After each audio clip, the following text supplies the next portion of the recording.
Et focus ce soir sur la route dans latérite reliant Malibé 1 et 2, une voie qui se détériore au fil des jours et qui impacte la vie dans cette partie de la capitale. Henrik Bokoko et Victor Monunga. Tableau terne du tronçon routier en latérite qui relie les quartiers Malibé 1 et 2. Une bretelle en perpétuelle altération.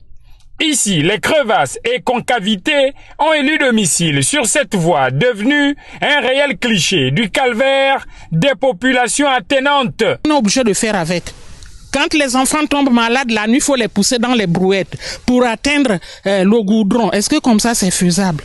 L'état de la route, même pour aller à l'école, c'est compliqué. En fait, on est en classe d'examen, en fait.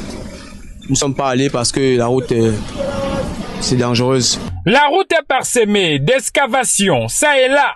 Dès la tombée de la moindre pluie, c'est le déluge, car le déchaînement des eaux s'engouffre sur les points bas de la route et ses bordures, tout comme sur ces maisons qui se retrouvent encastrées, pris dans l'étau de la montée des eaux qui sortent de leur lit.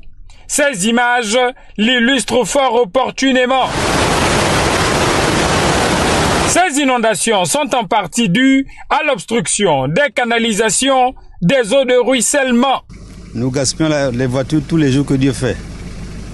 On gaspille les ponts, on gaspille les rotules, on gaspille les roulements. J'ai accouché hier, je suis sortie d'ici vraiment dans les difficultés, problème des clandos, avec des douleurs. Donc je prie à Dieu que vraiment que le CTRI pense à nous. Couche circulable inféodée d'alvéoles, ce tronçon sombre dans l'enlisement et hante le quotidien des environnants qui, pour les non-véhiculés, sont contraints d'emprunter des clandos adaptés à l'image de celui-ci. Ces derniers appellent de tous leurs vœux à une intervention du CTRI afin de sortir de ce marasme.